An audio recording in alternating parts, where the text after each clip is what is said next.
Welcome learners, welcome to our virtual classroom. My name is Maria Fatima Scorpion and I am your teacher for today. Okay, before we start our class discussion, I want everyone to listen to the speaker, which is me. Alright, let's begin. Our topic for today is all about introduction. Introduction in your research paper.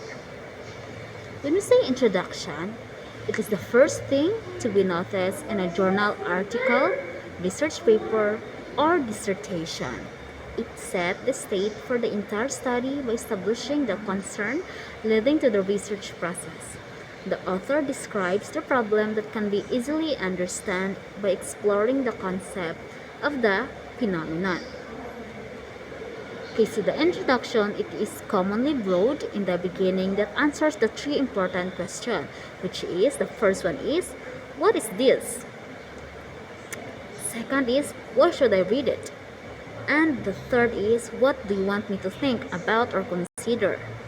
So this question, it is important when you're going to write your introduction, because the introduction is the very beginning or the beginning of your research paper. It makes sure that it attracts the readers, okay, so that the readers can put attention or put their full attention while they're going to read your completed research. We have here the three phases in writing an introduction. Okay, the first one is you're going to establish an area to research by.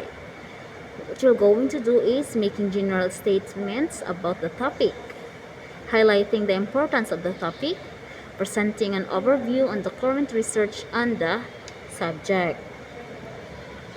Next is you're going to identify the research niche.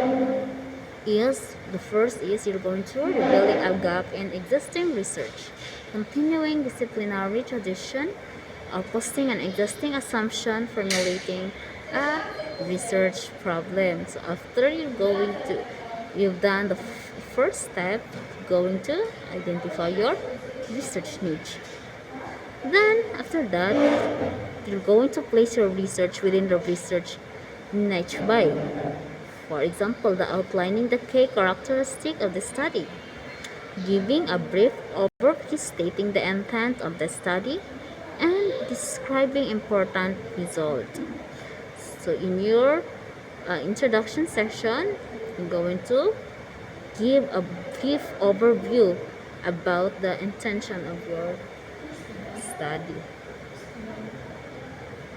Okay, next is we have here the example of an introduction. I'm going to read the paragraph. Okay, so in response, educators and others have advanced educational arguments supporting affirmative action, claiming that a diverse study body is more educationally effective than a more homogeneous one. Harvard University President Nell Rudenstine claims that fundamental rationale for study diversity in higher education is or its educational value. Rudenstine, 1991, page 1, Lee Bowling. Rudenstine counterpart at the University of Michigan has asserted a classroom does not have a significant representation from members of different races produces an impoverished discussion.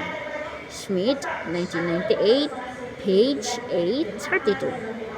And the authors identify the research problem. So that's the example of the introduction in your research problem. Okay, but remember, when you're going to write your introduction, make sure that the introduction part can encourage your readers to read further your significance study, because this part it can discourage or encourage the readers to further read your research paper and show the significance of the study. So make sure when you're going to write or when you're going to write your introduction paper, make sure to encourage your readers. Alright, Again, when you're going to write your introduction, make sure you put your study, this the purpose of your study, why you such a research conduct that kind of study, and then the intention of your study. So what is the intention of your study?